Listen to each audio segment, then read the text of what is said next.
as we pick up chapter 15 in the book of Job, beginning at verse number 1. As we continue our reading, this is part 2 of 4, chapter 15 in the book of Job. Then Eliphaz, the Temanite, answered and said, should a wise man answer with empty knowledge and fill himself with the east wind?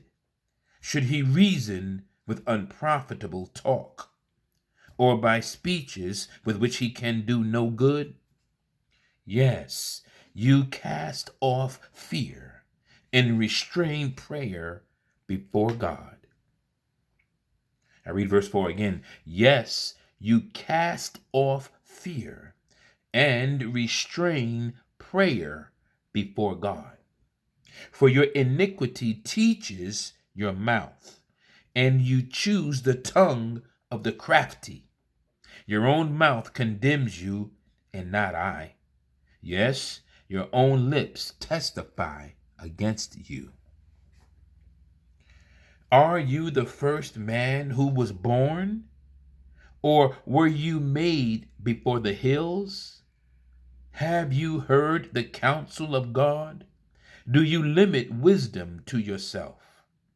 What do you know that we do not know? What do you understand that is not in us?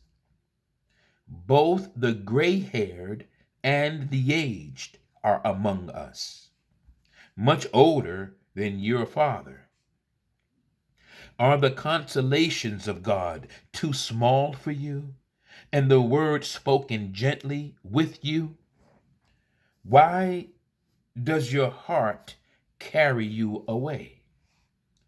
And what do your eyes wink at? Verse number 13, that you turn your spirit against God, and let such words go out of your mouth. What is man that he could be pure? And he who was born of a woman that he could be righteous? If God puts no trust in his saints, and the heavens are not pure in his sight, how much less man, who is abominable and filthy, who drinks iniquity like water? I will tell you, hear me. What I have seen, I will declare.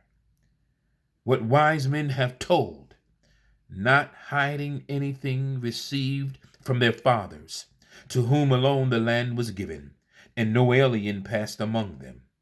The wicked man writhes with pain all his days, and the number of years is hidden from the oppressor. Dreadful sounds are in his ears. In prosperity the destroyer comes upon him. He does not believe he will return from darkness, for a sword is waiting for him. He wanders about for bread, saying, where is it? He knows that a day of darkness is ready at his hand. 1 second, please. Starting in verse number 20 again, here in chapter 15 in the book of Job.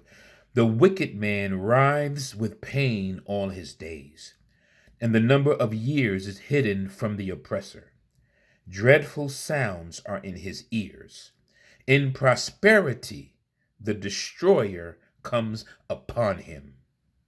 He does not believe that he will return from darkness, for a sword is waiting for him. He wanders about for bread, saying, where is it? He knows that a day of darkness is ready at his hand. Trouble and anguish make him afraid. They overpower him, like a king ready for battle. For he stretches out his hand against God, and acts defiantly against the Almighty, running stubbornly against him with his strong embossed shield. Verse number 27, though he has covered his face with fatness and made his waist heavy with fat, He dwells in desolate cities, in houses which no one inhabits, which are destined to become ruins. He will not be rich, nor will his wealth continue, nor will his possessions overspread the earth. He will not depart from darkness. The flame will dry out his branches, and by the breath of his mouth he will go away. I see it in verse number 30. And by the breath of his mouth he will go away.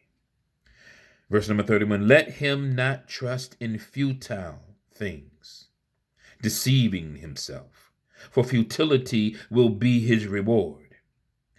It will be accomplished before his time, and his branch will not be green.